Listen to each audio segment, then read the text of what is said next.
Assalomu alaykum, hurmatli talabalar. Endi navbatdagi tajriba darsimiz bu VBA da interfaol formalar yaratish. Bu tajriba darsi fan ro'yxatida 12 mavzusiga bag'ishlangan. Xo'p, maqsadimiz nima? VBAda user forumni yaratish, komponentlarni qo'shish, voqealarni boshqarish va interfaollikni ta'minlashni o'rganishimiz kerak. Xo'p, kerakli vositalar demak Microsoft Office, e, ilovalar paketi bilasizlar buni. Tajriba muddati taxminan 2 soat. Har topshiriqni talabalar o'zlari bajarishi kerak, keyin yechimini solishtirishinglar kerak. Xo'p, endi kirish qismida nimalar deyishimiz mumkin? Mana yozib qo'yilgan. Men bu formani, bu faylni, Word faylni sizlarga tashlab qo'yaman.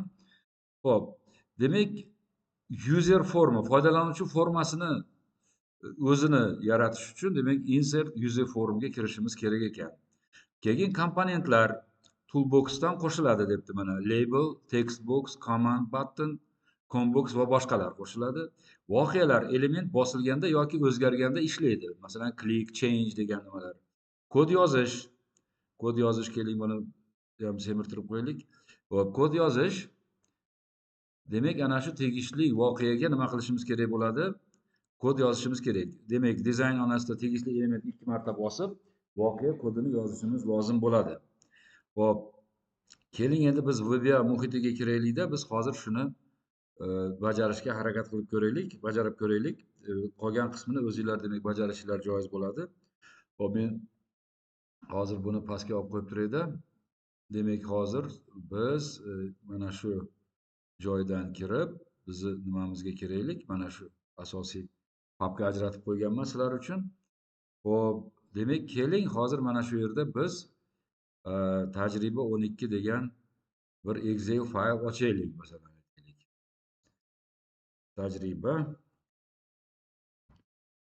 12 ochdik. Bunga kirib, endi biz buni makrosga izn beradigan holatda saqlab ham qo'yaylik. Keling, mana bu yerga kirib, demak, tajriba 12, demak, mana buni ochamizda XLSM formatda saqlab qo'yamiz. Hop, chiqib ketaylikda, biz mana buni o'chirib yuborsak ham bo'ladi. Endi o'chirib yubordik. Mana tajriba XLSM ga kirdik. Hop, endi bu yerdan biz forma yaratish uchun Visual Basic nimasini ochamiz. Hop, mana shu yerda demak bizda mana tajriba darsida bayon qilingan insert user formga kirib biz formani ochishimiz lozim bo'lar ekan. Keling. Hop, demak mana insertga kiramiz. User form, foydalanuvchi formasi. Mana foydalanuvchi formasi ochildi. Mana bu joyda ko'rib turibsiz. Undan tashqari mana bu yerda toolbox ham paydo bo'lib qoldi. Toolbox paydo bo'lib qoldi. Mana viewda biz ana shu toolbox mana belgilangan ekan. Tushunarlimi? Olib tashlashimiz ham mumkin biz mana buni bosib albatta. Lekin bu turgani yaxshi bizga mana bu formaga narsalar qo'yishimiz uchun. Formaga narsalar qo'yishimiz uchun. Xo'p, endi buni formasini sal kattaroq qilib olishimiz mumkin. Forma buni biz xohlagan joyga olishimiz ham mumkin. Mana bu immediate watch Windows'larda olib tashlaylikda biz sal kattaroq qilib qo'yaylik. Mana shu forma turibdi. Mana ko'rib turibsiz. Sichqoncha bilan biz toolbox'larni bu yoqqa olib qo'yishimiz ham mumkin. Xo'p, keling biz formani bundoq qilib qo'yaylikda. Shu forma demak. Endi bu formaga mana bu toolbox'dan, ya'ni uskunalar panelidan biz narsalarni olib bekib qo'yishimiz mumkin. U ham mana bu yerda demak bayon etilgan Compo toolbox'dan qo'shiladi. Label, textbox qo'shilishi mumkin, command button, combox va hokazolar. Endi buni ko'zda yozish va hokazolarni pastda ko'rib chiqamiz. Kelinglar. Xo'p, mana oddiy forma matn kiritish va salomlashish. Hop, forma yarating, textbox va command button qo'shing. Tugma bosilganda message boxda salom degan narsa nima bo'lsin, chiqsin degan narsa, chiqarilsin. Endi buni mana bu yerda albatta yechimlar berilgan. Mana bu yerda demak biz oddiy formaga matn kiritishimiz va salomlashishni joriy etmoqchimiz misol uchun. Xo'p, demak biz hozir nima qilishimiz kerak? Hozir biz mana bu yerda textbox hamda command button kiritishimiz kerak ekan. Hop, keling biz ana shuni kiritaylik. Hop, textbox. Mana bu yerdan qarasak, mana bu label ekan, mana bu textbox ekan. Keling bitta textbox kiritaylik. Mana bu yerga bitta textbox qo'ydik. Demak, formaga elementlar kiritish uchun nima qilishimiz kerak ekan? Ana shuni bosib turib, sudrab mana yerga olib kelib qo'yib yuborishimiz kerak sichqonchani. Xo'p, endi undan tashqari biz bitta nima olishimiz kerak ekan? Mana tajribani sxemasida aytib qo'yilgan. Bitta command button ham olishimiz kerak ekan. Keling, command button olaylik bitta. Xo'p, mana bu menimcha mana command button. Command button oldik. Mana bu yerga qo'ydik. Mana bu yerga qo'ydik. Xo'p, endi biz hozir mana bu yerga formada bu narsalarni nima qilishimiz mumkin? Joylashtirishimiz mumkin. Biz albatta formani o'zini tanlab turib, uni sal kattaroq qilib qo'yishimiz ham mumkin. Xolos, bundoq qilib, mana formani kattaroq qilib qo'ydik. Xo'p, buni bundoq qilib qo'yishimiz mumkin mana. Tak. Agar chiroyli, endi buni foydalanuvchi, shu dastur tuzayotgan odam o'zini ehtiyojiga qarab nimalarni o'zgartirib olishi mumkin. Xo'p, endi biz mana bu yerda yana nima qilishimiz kerak? Demak, command button klikka hodisaga nima yozishimiz kerak ekan? Nima yozishimiz kerak? Protsedura yozishimiz kerak. Protsedura yozishimiz kerak. Keling, mana bu yerda tayyor protsedura yozib qo'yilgan. Buni demak o'rganasizlar. Biz buni hozir copy qilib olaylik-da. Xo'p, mana shu joyda aytaylik. Mana copy qildik. Copy qildik. Endi biz hozir shu joyda mana buni bosganimizda yozilishiga hodisaga yozishimiz kerak. Mana hozir buni 2 marta bossak, ana shu protsedura yoziladigan joy chiqadi. Ana shu joyga haligi narsani, protsedurani yozishimiz joiz bo'ladi. Mana yozdik. Ko'rdingizmi? Mana bu joy keldi. Endi mana bu yerda biz ko'proq narsani ko'chirib qo'ygan bo'lishimiz mumkin. Ko'ryapsizmi? Mana bu yerda private sub command button bir klik. Ya'ni birinchi ana shu biz qo'ygan nima tugma bosilganida bajariladigan ishlarni mana shu private sub bilan end subni orasiga yozishimiz kerak. Keling, biz mana bu yerda oshchasini olib tashlaylik-da, private sub bilan mana end sub orasidagi narsani olaylik. Bu narigilari chunki tayyor yozib qo'yilgan ekan. Mana copy. Mana bu yerga o'tdik. Buni oldikda mana bu joyga kelib qo'yamiz endi. Past qildik, qo'yildi. Xo'p, demak, buni bu biz qo'ygan narsani biz o'qib qo'yaylik, nimadan iboratligini keling ko'rib chiqaylik. Demak, birinchi ism e'lon qilinyapti, string toifasiga doir. Va ana shu, ya'ni satr, string degani bu satr degani, to'g'rimi?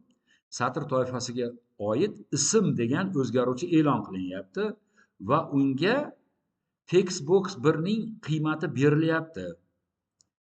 Endi agar ism bo'sh bo'lsa, unda xabar chiqarilyapti, ismni kiriting degan.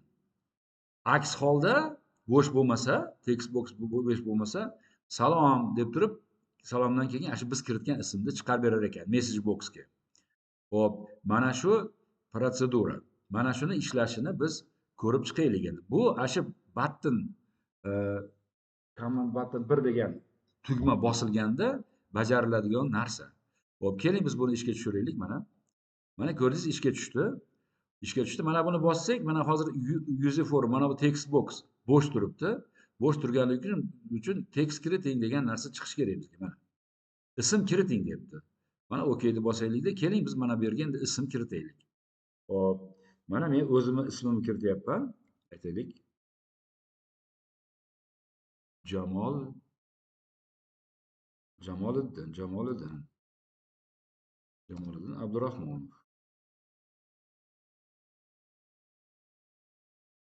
Do'stlar, kiritdim. Mana command buttonni bossam, nima deb yozib, salom Jamoliddin Abdurahmonov degan yozuv yozilib chiqdi. Xo'p, endi demak, bundan chiqib ketish uchun mana buni biz nima qilishimiz kerak? Odatdagi nimani bosishimiz kerak. Ko'ryapsizmi? Mana buni bossak, mana chiqdi.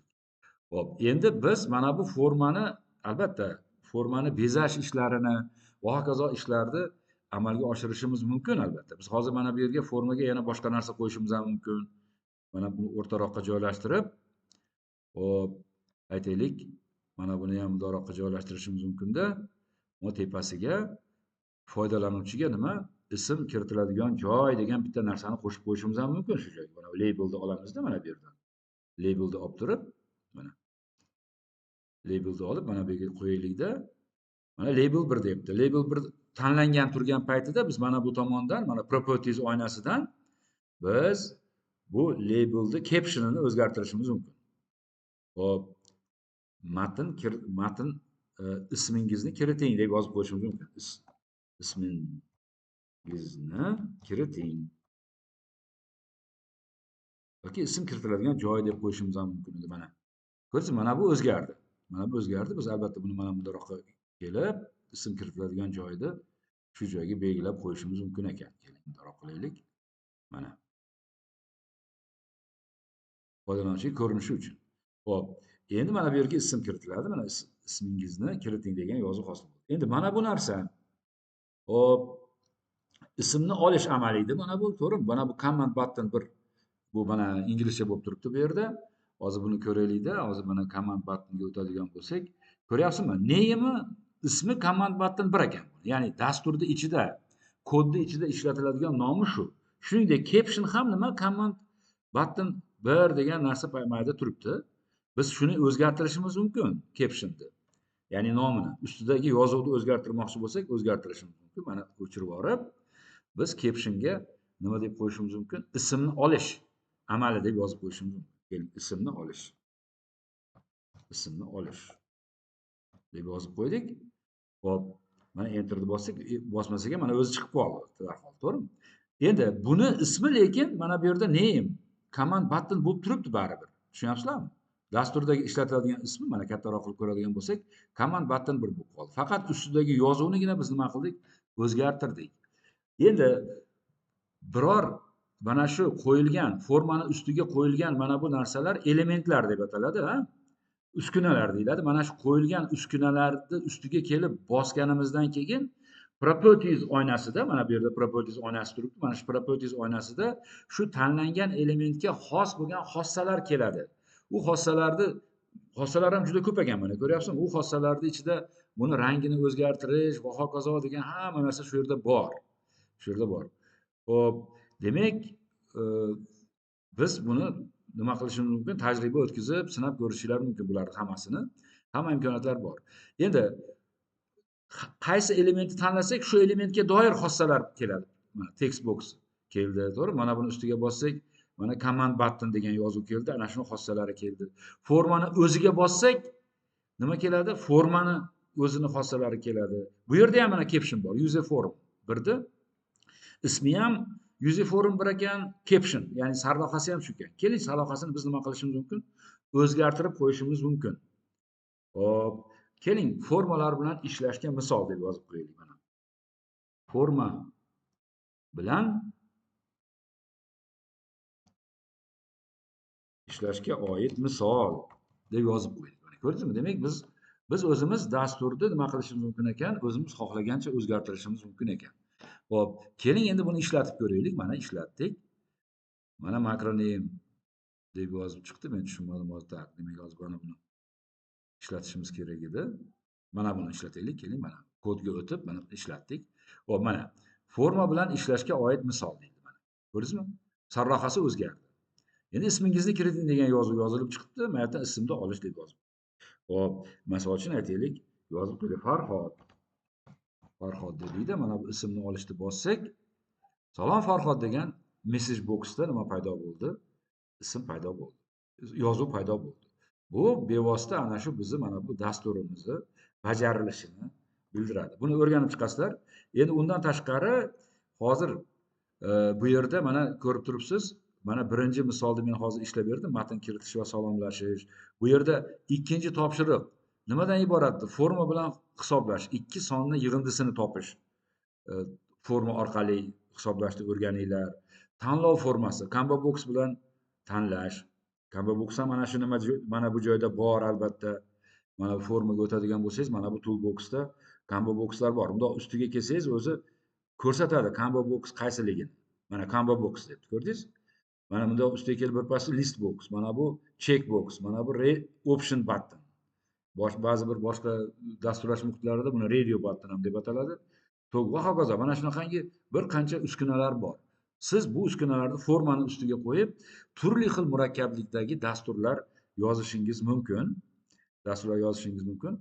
Xo'p, endi mana bu joyda mana hozir mana buni men o'zim qildim. Buni ham ishlab berasizlar hozir. Ishlaysizlar o'zingizlar mustaqil ravishda forma bilan hisoblash, tanlov forma, tekshirish formasi, mana checkboxni qo'yish orqali, murakkab forma, listbox degan demak ro'yxatlar nimasi maydoni. Hop, va pastda buni yechimlari ham keltirib qo'yilgan. Qanday kod yoziladi? Ko'ryapsizlar, mana ba'zi bir nimalarda bitta emas, ikkita protsedura yozilgan. Mana ko'rdingizmi mana bu yerda? Bitta, ikkita, mana 3 ta bo'lishi mumkin ba'zilarida. Tushunarlimi? Bular tayyor sizlarga misollar berib qo'yilgan. Buni tajriba darsida sizlar qilib ko'rishinglar uchun tayyor qilib qo'yildi. Albatta buni hozir bajarib ko'rishingiz shart bo'ladi. Xo'p, sizlarga omad tilagan holda men demak mana bu video darsga yakun yasayapman. Salomat bo'linglar.